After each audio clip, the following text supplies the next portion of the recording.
한 100년 전쯤으로 거슬러 올라가 볼까요? 지금의 우리처럼 전 세계가 거대한 팬데믹과 싸우고 있었던 때가 있었습니다. 그리고 그 과거의 위기 속에 어쩌면 오늘 우리에게 꼭 필요한 강력한 교훈이 숨어 있을지도 모릅니다. 네, 우리 모두 겪었죠. 세계적인 팬데믹. 정말 힘든 시간이었잖아요.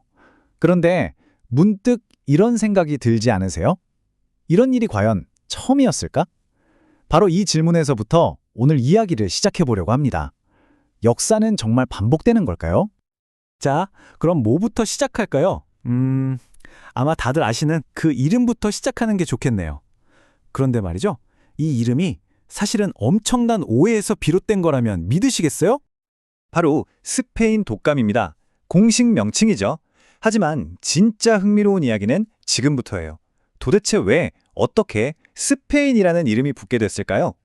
이게 정말 기가 막힌 이야기인데요. 당시 1차 세계대전 중이었거든요. 바이러스는 사실 전장에서 무섭게 퍼지고 있었는데 전쟁 중인 나라들은 전부 이 사실을 쉬쉬하며 숨겼습니다. 뉴스를 통제한 거죠. 그런데 유일하게 중립국이었던 스페인만이 이 소식을 자유롭게 보도했어요. 그랬더니 세상의 전 세계가 이 끔찍한 병에다 스페인이라는 이름을 붙여버린 겁니다. 스페인 입장에선 정말 억울했겠죠? 그럼 이제 이 팬데믹이 왜 인류 역사상 최악의 재앙 중 하나로 기록됐는지 그 규모를 한번 들여다볼까요?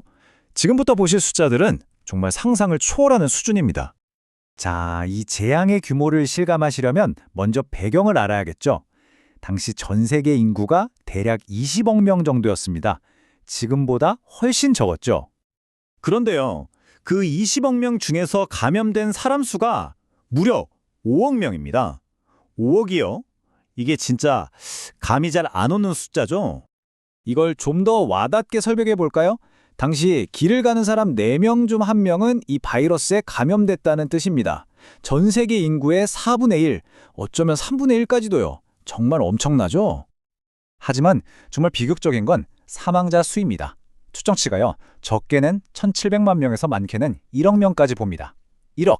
이게 어느 정도냐면 인류를 그토록 파괴했던 1차 세계대전의 전체 사망자 수보다도 훨씬 많은 숫자입니다. 그런데 이런 거대한 숫자는 그냥 통계가 아니잖아요. 그 숫자 하나하나 뒤에는 각 도시와 공동체가 내렸던 선택이 있었습니다. 지금부터 들려드릴 두 미국 도시 이야기는요. 그 선택이 운명을 어떻게 갈라놓았는지 정말 똑똑히 보여줍니다. 여기에 정말 흥미로운 비교가 있습니다. 똑같은 위협에 직면한 두 도시, 필라델피아와 세인트루이스. 그런데 대응 방식은 완전히 달랐어요. 필라델피아는요, 예정대로 어마어마한 규모의 군인 환영 퍼레이드를 강행했습니다. 반면에 세인트루이스는요, 즉시 사회적 거리두기를 시행하고 도시를 거의 멈춰 세웠죠. 그 선택이 어떤 결과를 낳았을까요? 결과는 즉각적이었고 또 너무나 명확했습니다. 한 도시에서는 환자가 폭발적으로 늘어났고 다른 도시에서는 확산세가 눈에 띄게 억제됐어요. 말 그대로 그 순간의 판단이 수많은 사람들의 생사를 가른 셈이죠. 그렇다면 당시 사람들은 대체 어떻게 이 팬데믹에 맞서 싸웠을까요? 그리고 이 방법들을 보시면 아마 이거 어디서 많이 봤는데 하실 겁니다. 한번 보세요. 마스크 착용, 사회적 거리 두기, 그리고 확진자 격리. 네, 정말 놀랍게도 100년도 더 전에 그들이 썼던 핵심 전략이 바로 이것들이었습니다. 우리가 지난 몇 년간 정말 지겹도록 듣고 실천했던 바로 그것들이죠. 그래서 이 역사적 지록을 쭉 따라가다 보면 한 가지 분명한 결론에 이르게 됩니다. 이런 경험을 이미 겪었음에도 불구하고 또다시 팬데믹 상황에서 마스크 쓰기 같은 기본적인 조치를 거부하는 건 어쩌면 무모한 행동으로 보일 수밖에 없다는 거죠.